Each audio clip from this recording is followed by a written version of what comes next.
Greetings from the Long Island Sound podcast. Welcome to the show. Please rate, review, and comment on the show. And call our listener line and leave a message for our guest. Dial 631-800-3579.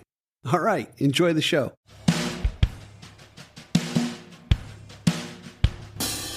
Welcome to the Long Island Sound podcast, where we explore the muse and the music, from the North Shore to the South Shore, from New York City to the Hamptons, navigating the wellspring of original music from singer-songwriters and musicians from Long Island, New York. Hi, I'm Steve Yusko from GigDestiny.com.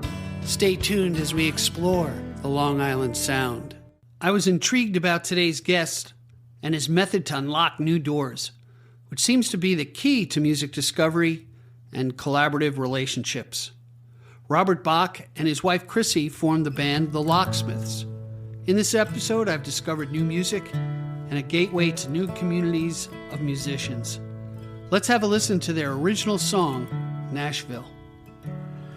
There's a puncture hole in the burrowed soul of the F train, and the city lights have been blinding me for days. And there's girls who would pray on forgiveness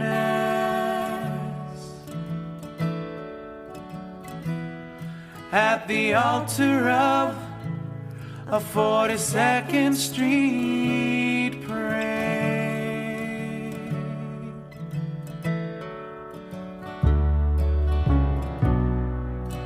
My heart's been longing, and the Greyhound is rolling, leaving tracks in the hill, 'cause I'm gone back to Nashville on a long, slow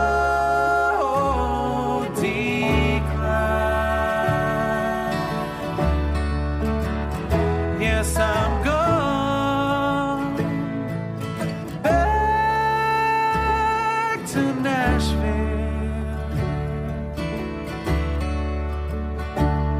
where the broken hearts come as easy as the ride.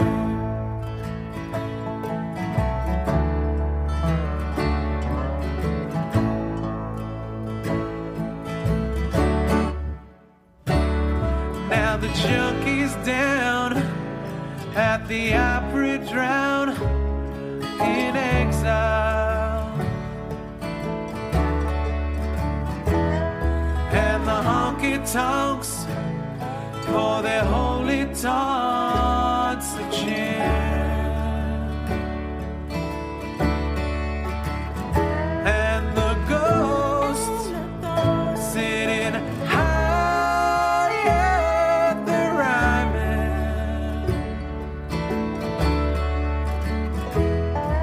are preaching now in a three-chord hymn.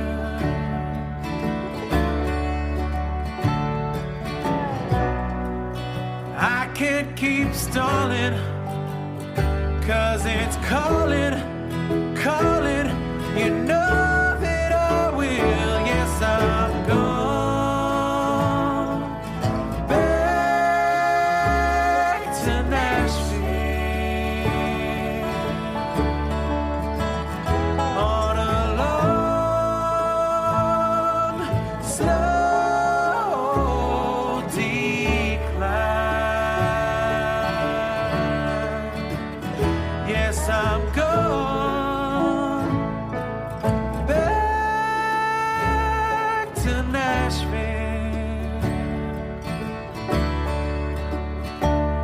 where the broken hearts are like city streets. They all crack with the sound that you're tapping to the beat.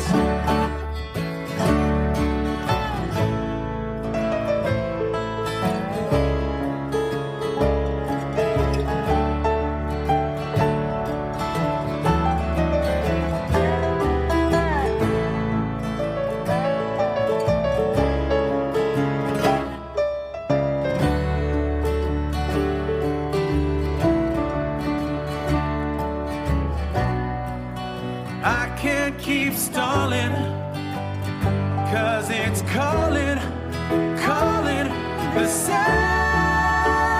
Yes, I'm gone back to Nashville on a long, slow decline. Yes, I'm gone back to Nashville, where the broken hearts come as easy as the ride.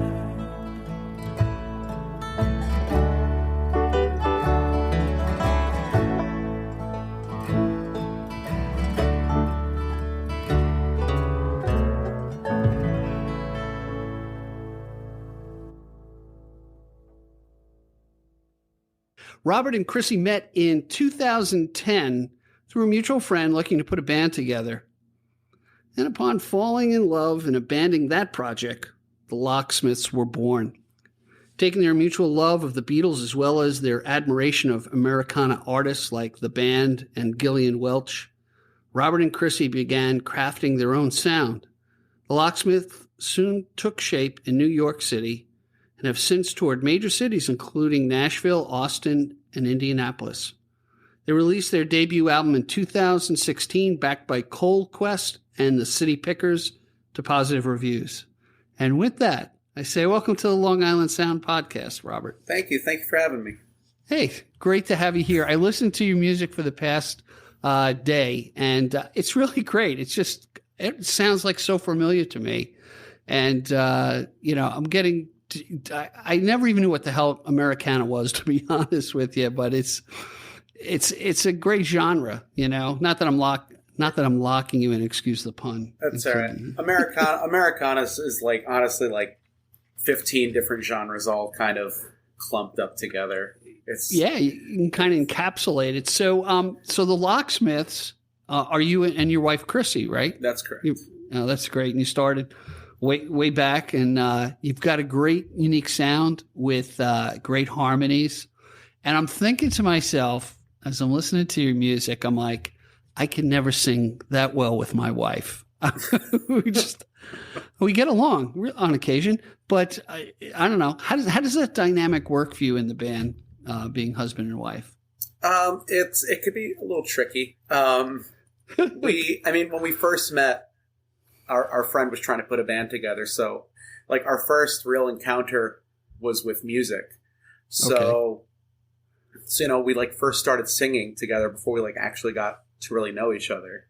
Okay. So yeah. And so then like, we fell in love, and then we just kind of like, it was like the thing that kind of united us. And then we just would sing together, and it just kind of, made us happy, and it's what we did. That's neat, because I'm thinking in the reverse. I'm thinking, okay, I fell in love with my wife for all these different reasons, and somehow she fell in love with me. I'm still trying to figure that part out. And then I'm thinking, how could I sing? And I have sung to my wife parody songs and this and that, and, covers and stuff like that. And she grimaces and, and isn't totally embarrassed and bears her way through it. But I think that's kind of cool. So tell me, reel back the pages for me, and when did you pick up an instrument? How did you find music, or how did music find you? Oh man! So when I was very young, when I was like a kid, I would go to church with my mother every Sunday, and I would be like singing in the choir. That's kind of like where I started vocally, like singing. And then from there, I would do like chorus in school, and then it wasn't until my brother was taking a college course on like learning to play guitar, and then he never really picked it up. So I would like just have it, and then I would just be like practicing every day and like learning chords, and then it just kind of stuck with me. Oh, that's neat. So so he was in college. Were you like, how old were you when you picked it up? I want to say maybe 11th grade or okay. Like 10th, all right. 10th, 11th grade. So a little bit, you weren't a prodigy at 4 years old trying to strum the guitar, but you picked it up late. I picked up the guitar late too. And I always relate to people. You know, I found the 3 magic chords, and you know the rest was too hard, and I put it down for 10 years, and and then picked it up again, and YouTube helped me out, guitar tabs helped me out a lot. Yeah. And then I finally jumped into lessons. Now, does Chrissy play an instrument as well, or? Yeah, she plays piano. She's a music teacher. She teaches band. Nice. But yeah, she plays piano. She plays oboe. And she sings, obviously. So you have a built-in music teacher in your relationship? I mean, yes. How cool is that? It's a blessing and a curse. Because she knows more than I do. And so when I think I've got, I figured out what I want to do, she'll be like, that was a little pitchy, or right. You know what's cool though. I found this just over the past 6 months, really talking to a lot of musicians. I find you guys to be so generous, and when you can find that ability to critique each other and not be offended by, we're thin-skinned about whatever critique it is. Yeah. It can really help you grow together. And I was part of a band in church. We did a contemporary Christian thing in a Catholic church, which was like amazing at the time that they allowed it. And it was a music lesson every week, and it was great. It was just really, and I'm a knucklehead with a guitar, and they were like, "Oh, try this. Can you do that? Oh, pick up the bass." So I picked up the bass, and it was kind of cool. And here I go talking about myself again. So no, it's okay. Even when I started out playing guitar, I transitioned over to guitar in the church choir band.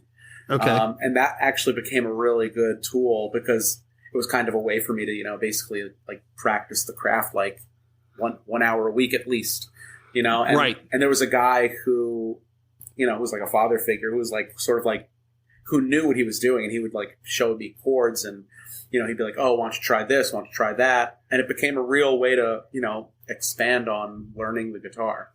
Right. And then you get that influence of, encouragement, which is, I think that's the magic of it. Because, man, you could just give a little encouragement, especially to younger people about, hey, it's tough, but yeah, you can do this. And it just, I don't know, for me, it just makes me want to work harder at it, So now how did you transition to writing your own music and to tell me a little bit about your process? Is it with Chrissy? Does she write? You write? She corrects what you write?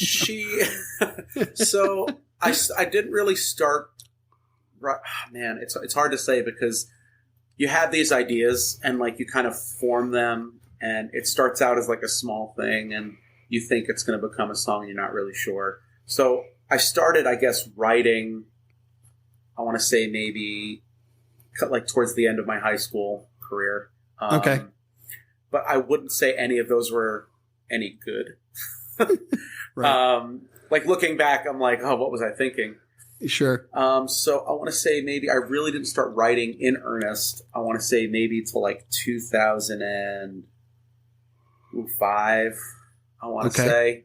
I met a friend of mine in college, and he wanted to put this little duo group together where we would go to bars and sing and stuff. And we would do a bunch of covers, and we just learned a bunch of stuff. And then at that point I was like, well, I kind of want to do my own, I want to find my own voice, and I want to, say the things that are in my mind. Right. And that's when I really started writing for me. And in terms of the band, it's really, I do a lot of the writing, and Chrissy, if anything that Chrissy co-writes on is sort of her being well, maybe we could fix this, maybe we could fix that, or adding a harmony line or a melody line, and that is her influence. But a lot of it is really just me driving in the car, thinking things while I'm driving. It's so funny. It's when you get encapsulated. It happens to me too. When I'm in sales, so I drive around. A little less now because of all the COVID and everything else, but man, that's one of the best thoughts, come down and if you can capture them, and that's what I think is, I've written 1,000 songs, by the way. None of them I've ever put down on paper. I believe it. I believe it. You know? I have a bunch that I'm like, oh yeah, I remember that thing that I had an idea Yeah, about. and that's sort of the difference between successful singer-songwriters. You guys actually act on the muse, and you really do. I mean, how many people, I've listened to a song and go, I could have written that, and be a multimillionaire overnight. Like that happens all the time. But you guys act on it, so I just admire you for what you do with that. So now you're from Queens now. Were you born bred in Queens? And No. So I was born in Uniondale. Okay. And Chrissy is from Wantagh. And my old stomping grounds. Okay. Well, I'm a lot older than you. The bars that I went to are closed, but I grew up in Island Trees, right down the block. Okay. Down Wantagh Avenue, all right. North on Wantagh Avenue. So yeah, so we're both like originally from Long Island, and then after we met, we both moved. Like when we met, we moved in together, and then we moved out to Queens, and that's kind of where we started, like our family, and kind of started with the music, and really like kind of made that a home base for us. That's neat. Yeah, that's cool. So on the introduction, we heard the song Nashville, and so we played that for our audience. Can you just give me some? I don't want you to explain the song, or you can if you want, but I'm just interested how did that germinate? How did that come about? So when I was starting out with music, I kind of was like picking from different genres and styles, and like a lot of it was like kind of poppy and kind of like folky. Mm-hmm. And then I discovered Graham Parsons. Okay. And that, I think, kind of completely like changed everything about how I kind of viewed the way I wanted to make music and the kind of music I wanted to make. What was it about Graham Parsons that gave you this little epiphany? Can you put a pin in it, or I don't. It was just something about like he was kind of this personality, and I mean, it's he was a trust fund child, so he kind of like had the ability to do whatever he wanted. right? But he just kind of had this, this is what I want to make, and this is how I want to make it, and forget everybody else who says otherwise. Okay. And he just kind of fused, country music with R&B and tried to make it in a certain way that was, like his vision, which he called cosmic American music. But okay, it's almost like what Beck does. And I'm not comparing Beck to Graham Parsons, but he's kind of in that you don't know where the hell he's coming from, and I think that's a good thing. Yeah, and he's so diverse, and it's like, screw it, this is I'm going to do this. I'm going to put a Spanish, beat to this, and take it in a different direction. I think it's really interesting. Yeah. So I fell in love with that, and I kind of wanted to make. And so I kind of fell in love with this idea of Nashville and country musicians and country music and how it's kind of made and how it is like this entire world. Sure. So I went down to Nashville a couple of times. I bought a ticket on like a Greyhound bus. I very romanticized. And I was like, I bought a ticket for a Greyhound bus, and I took the Greyhound down to Nashville, and I met a friend down there. And, we saw, the Ryman, and we saw the Grand Ole Opry and all these things. And that's kind of like where the song stems from. It's kind of like this love of like wanting to go down there and like become a musician, like in earnest, and like be a songwriter. And I love that country music kind of respects songwriters in that way. And I think that's another aspect of it. I tell you, we were down there with a bunch of couples in October of last year. And it's that hub of 1,000 musicians. I mean, for those who haven't been there, if you want to go out drinking at 10 o'clock in the morning, you're going to find a 4-story rooftop bar with 3 different artists playing in it. And they're all doing it for tips. Yeah. And they ain't shy about. and they're all super talented. Like go one bar to the next, like they're incredible. Like these are like musicians. Yeah, it's really amazing. Yeah. Hey, let's do this. Let's just take a short break. And when we come back, I really want to talk about how you cultivated your sound. And there's something that I caught on to in the way you sing that I think is the coolest thing. I don't even know what you call it, but when we come back, let's kind of let's dive into that part of your sound. Okay. Hey, everybody, we'll be right back. We're here with Robert Bach of the Locksmiths. We're missing Chrissy, but we're going to talk about her, and she's going to be pissed that she wasn't on the show. So, but we'll be right back. Hi, Steve Yusko from Gig Destiny here. Well, as you're probably listening to this podcast, you're probably thinking about that musician who would make a fantastic guest here on the Long Island Sound. Well, we'd like to hear their story. We'd like to hear their music. So have them reach out to us at gigdestiny.com and we'll explore their craft. Now, back to our podcast.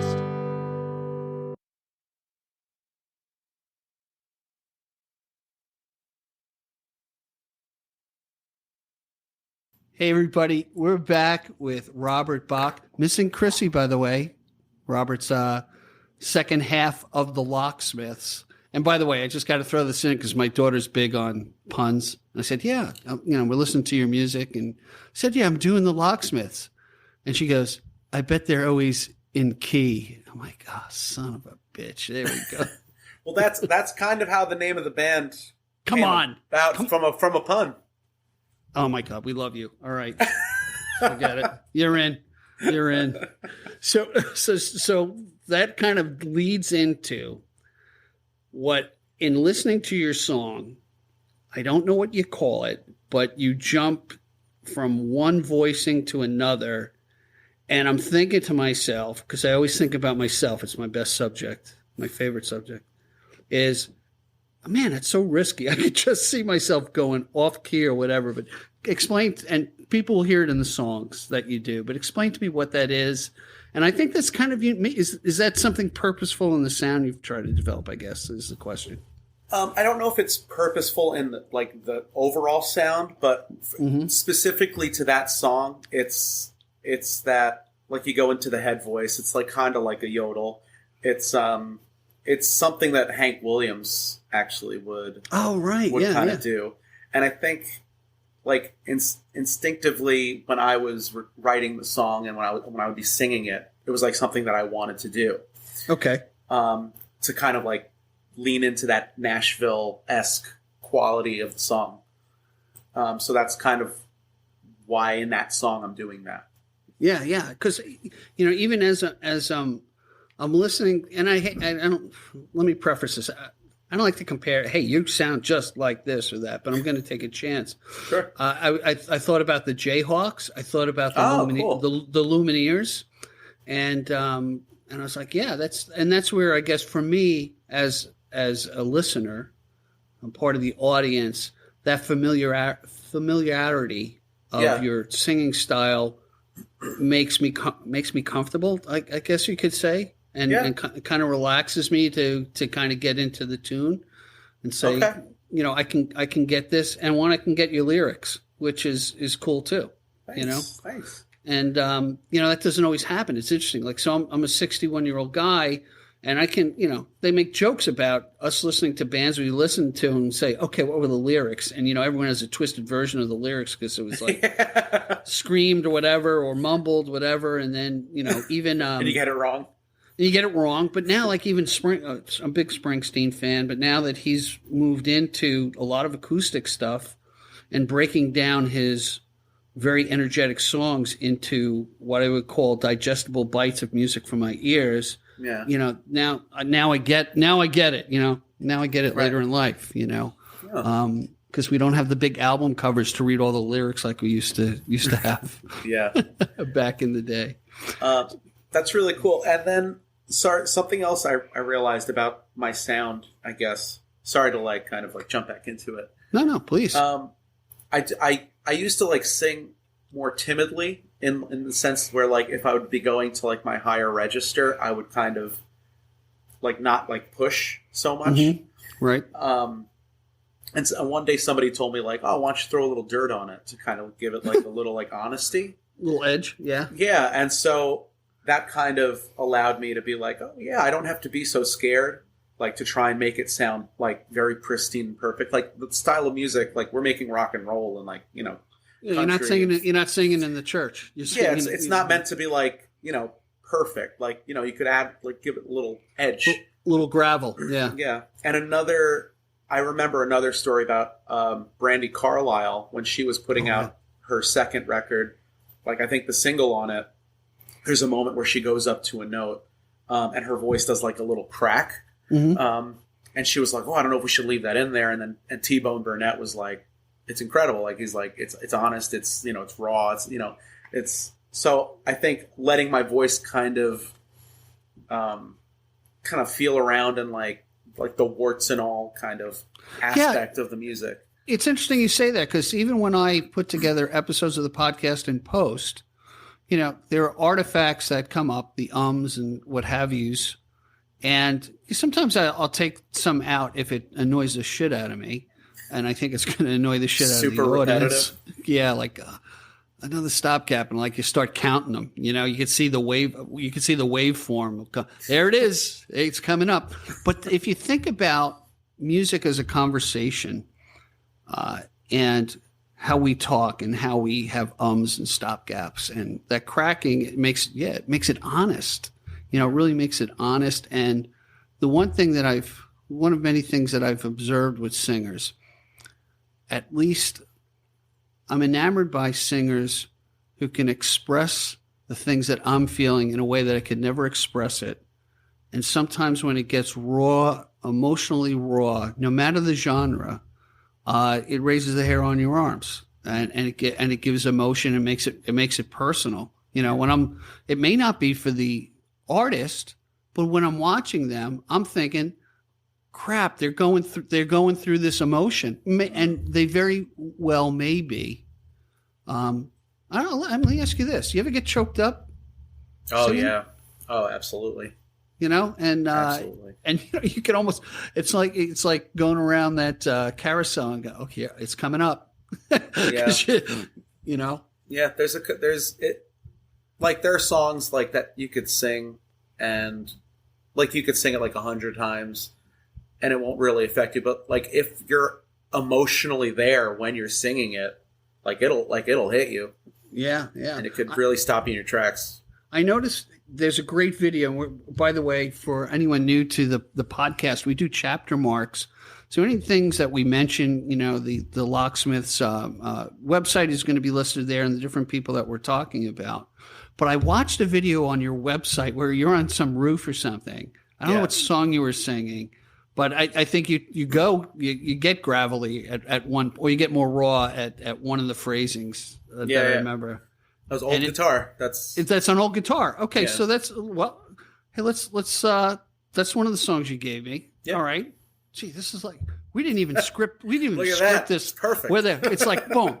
This is like reality TV unscripted. Okay. Tell me about old guitar, and then we'll let the audience hear it, and then we'll jump in some other things. Sure. Old Guitar is a very dark song. It was written. I was at a very low point. Excellent. This is good writing time. Don't get too low. I just kind of like went into myself and was like, man, it's a song. I always introduce it as, this is a song about giving up, because sometimes you just feel like you just want to give up and quit and just, you know, throw your hands up. But I mean, I wrote the song, and it's kind of a way of just working through that feeling of, you know. You know what I was thinking about when I heard the song? And I was thinking a particular person who I will not mention because I'll embarrass myself, and I've done this too. It's like, you know, that stupid door got in my way, you know, or that's, you know, that dumb this, you know, you blame the object that's going to reflect back on your choices or your feelings of where you've been. That's what I initially took from the song, and you driving into that you know, that crappy guitar. So anyway, and now that we, you know, took the punch out of everything, and why don't we let our audience listen? It's called Old Guitar, right? Yes. All right, have a listen to Old Guitar, and we'll be back with more fun stuff with Robert Bach after this.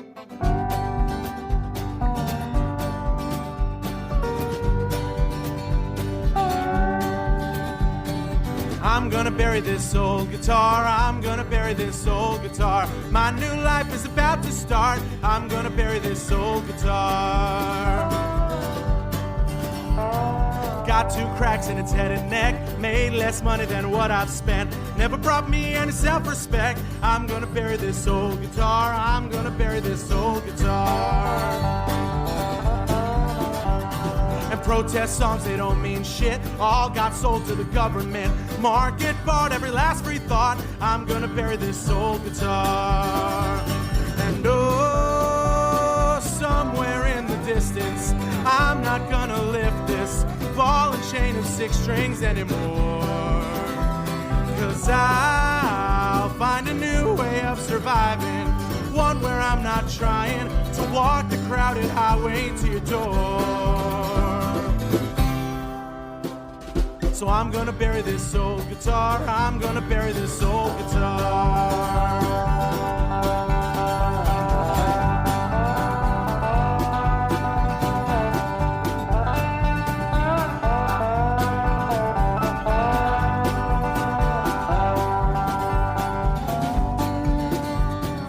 Ain't no one gonna notice me, I'll flip that cryptocurrency, bide my time, get fat and die. I'm gonna bury this former life, I'm gonna bury this old guitar.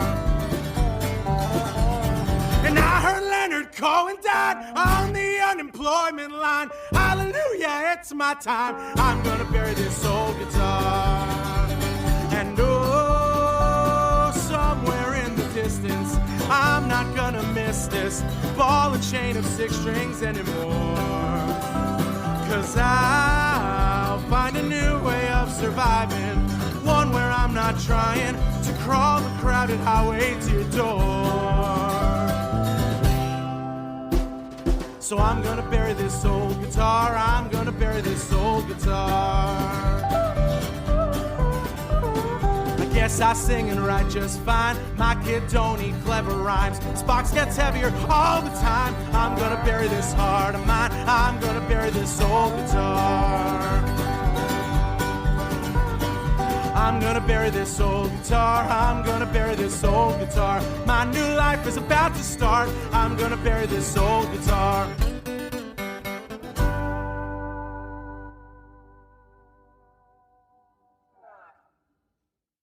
Hey, everybody. We're back with Robert Bach of the Locksmiths, who are always in key, as my daughter would say. So besides yourself and Chrissy, tell me a bit about the band and how that came about, and let's throw some kudos out to the members. Yeah, so so besides me and Chrissy, we've kind of formulated this this band around us that consists of, on the first album, it's made up of Cold Quest and the City Pickers. Okay. Who have a band on their own, right? I would assume they do. Yes, they're a bluegrass band. Okay. They do a lot of touring and a lot of great stuff on their own. Are they from Long Island in New York? They're from New York. Okay. All right. They can be on the podcast. Yeah, it's approved. Okay. Good. Cole is Woody Guthrie's grandson, and what? Cole is Woody Guthrie's grandson. Really? Yeah. Oh, neat. Okay. And so they do a lot of shows. They just played Woody Fest. So Cole and Christian are basically in the band with us. They play with us, and we do a lot of. I don't know. We kind of form the songs, and the two of them are playing the lap steel and the bass on the video hold guitar. Okay. And Sean Ryan from the group Bears of Alaska is playing drums on that video. But so when I started kind of getting into the country music, I went to find these bluegrass jams. Okay. So I would go out into the city and I went to places like the Jalopy Theater and Mona's, and that's where I kind of met Cole and Christian, and that's where we kind of dipped our toes into that bluegrass sound and we kind of made friends with like this. It's like the whole community in like Brooklyn and Queens of these bluegrass players who are like phenomenal. Really? Yeah. I never would have imagined. That's cool. Yeah, and so we kind of like got with Cole and his band, and they played on the album with us, and that's where that came from. Cool. So, now, do you have any? So I've seen you gig around. I've seen we can find you on Facebook and all that. So do you have anything that's coming up in the near future that you want to talk about? Yeah, we're actually going to be playing at Rockwood on September 23rd, Friday. Okay. We are playing at 6, Rockwood Stage 1. We're opening up for a group from Tennessee called the Montvales. Great. They are excellent songwriters in their own right. They're incredible.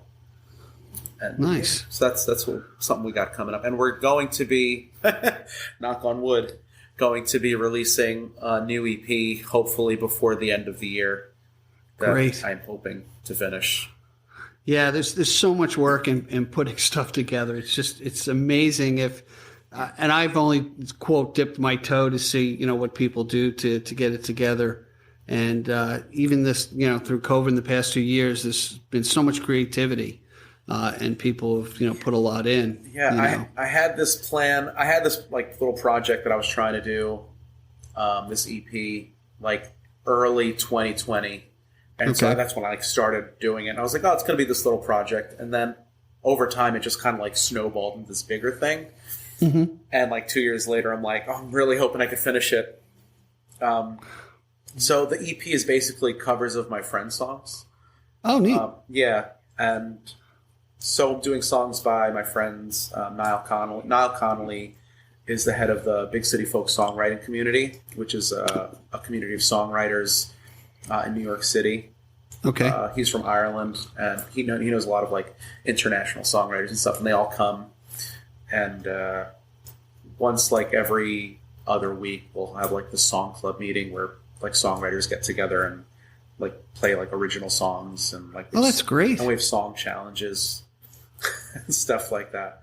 So that's neat. Yeah, so I'm doing an EP of friends' songs. Like one is Cole's song and one is Niall's song and a couple of others. Yeah. Now, where do you do this? Do you go to a studio? Do you lay the tracks down at home, or what's your process? Because we did speak about Kevin Kelly, who we know, who did some work for you. Yeah. Kevin Kelly, studio engineer, my studio engineer professor, great guy. Yeah, very nice guy. So the first album we did, we went to a studio in Brooklyn and recorded it. All like one take tracks. Wow. With the bluegrass band. But this, and then the EP that we released in 2019 from a Chrysler 7, my friend Chris Q. Murphy produced it. Basically, he recorded everything into his phone. Everything was one take. Like we recorded it in his car, which was a 2007 Chrysler Sebring, which is why it's called From a Chrysler 7. Wow. Which is also a nod to Bob Dylan's From a Buick 6. I love the references. You ripped off Dylan. Okay, cool. So that EP was basically just one take songs that I had written that Chris recorded into his phone. And right now, the EP that I'm working on, I am using a program called BandLab, which is basically it's a studio it's an app, but it's a studio app. Okay, kind of like GarageBand, or I use Audacity, something like that. Yeah. Okay. And basically, I'm recording that into my phone, and I'm having other people send me tracks, and then I'm kind of mixing everything in the app. That's amazing. And hopefully, I'm going to try and get it mastered within the next month.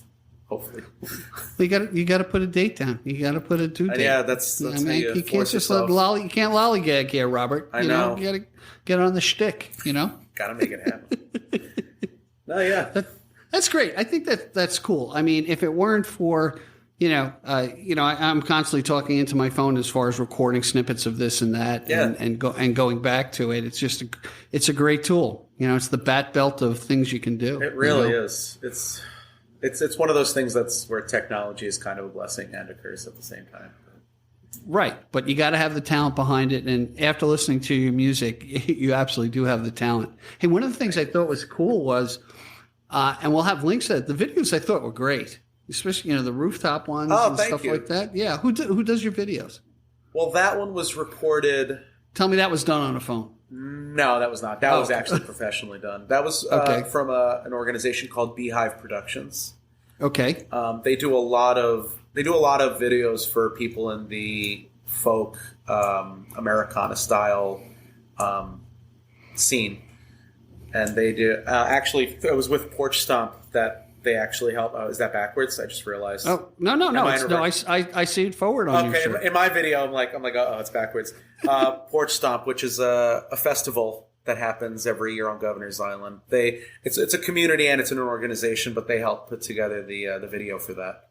That's great. That's really neat. You have these different connections out there, because there are some musicians that are really just solo people. They don't collaborate, which is fine. They do it and maybe get a band together. But it's interesting that you're taking the communal approach to things, because what's crazy about that is, honestly, when I started with the music, I was very narrow-minded in the sense that, like, I was like, well, what's in it for me? How am I going to, like, benefit from whatever?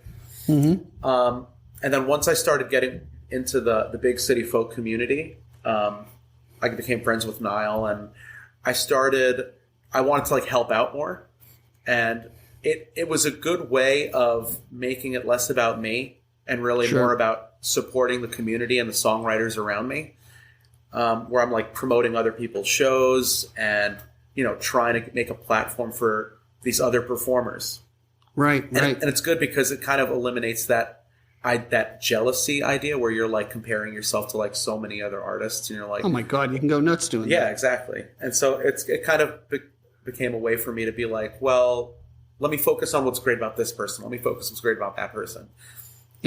So. And that's, I agree with you 100% by taking that goodwill and putting it out there. I mean, I can only talk about, I'm doing this for 6 months. I can't tell you how many wonderful people I've met and how generous they were to introduce, to give insight. I got a call from a guy yesterday about a particular podcast, and I thought it was a good podcast. And he was just like, that was great. I knew the guys he was talking about. It was this drummer, Bill Donnelly, great guy. Yeah. And it was another drummer. And he was like so happy to hear from a drummer and the different connections with it. So you never know how people are going to react. But, I'm of that opinion. Who knows where it's going to go? But if you build it, they will come type of thing. Yeah. And, that's how I find, guys like you and referrals. It's kind of fun. And then people may not know this. Robert and I have never met face to face except through video, right? And that's it. And the internet. And the internet. And it's funny because when I walk up to artists, when I see them out in the field, so to speak, it's like, who's this? Oh, yeah. It's him. Especially since the pandemic, that happens a lot. Where I've become friends with so many people on like Facebook and Instagram and all that stuff, and then when we finally go out to like a gig or like to somebody else's show, and like you see them from across the room, and you're like, I think I know you, and I think you know me. It's like you're perpetually on a blind date with like everybody. Right. It's also when you meet somebody out of context and you're like, hey, no, oh yeah, you don't. It's just kind of interesting. Hey, and I want to throw this out there, not to put you on the spot, but considering what we do here at the podcast, hey, if you can plug me in, if there's anybody I can help promote, has an interesting story and some good music, I'm happy to do so. Just send them my way. It wasn't too painful, right? Not so. Great. So far, good. I'm glad you said that. Good answer. Hey, let's talk about the last song that you gave me, and then we'll have everybody listen to it, and then we'll take it from there. I think it's called House, right? We Bought a House. We Bought a House. All right. Tell me about that. So that song actually came from a big city folk word challenge where every week we like a random word is picked and you're kind of like motivated to try and write a song based on that. Okay, interesting. So that week the word was house, and I've written the song based on that. It's one of my more politically motivated songs. All right, cool. And yeah, I think it was just, I'm trying to think, that was like 2016 that the song was written. So, I mean, I think you can kind of guess where where it kind of goes. Don't worry. I'm with you, brother. I'm with you, brother. It's all good. And you know what? It's in singer-songwriters that we get to express the emotions that really need to be said about things. So let's leave that teaser and let everybody hear the song, I Built This House. Or We Bought a House. We Bought a House. Let's get it right, Steve. We Bought a House. Take a listen, everybody, and we'll be right back after the song.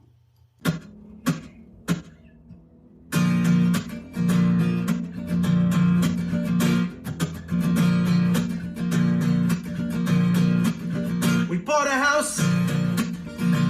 The foundation's pretty weird. 2 centuries of maintenance, and the blueprints aren't quite clear. Still, we've got to pay the mortgage, kick the dust and scrub the ground. We bought a house. It's got a yard. The last owners had no sense. Got a good deal on the property. Now we're gonna build a fence. Yeah, our neighbors help us build it. As we're showing them the door, we bought a house. Oh, America, the land of make-believe. The side you're standing on's the one you see. We bought a house. Yeah, the walls are paper thin. Your uncle down the hall says he can make them great again. But he's been talking trash since he brought the garbage in. We bought a house. Oh, America, I fear the state you're in. I'd like to tear you down and start again. We bought a house.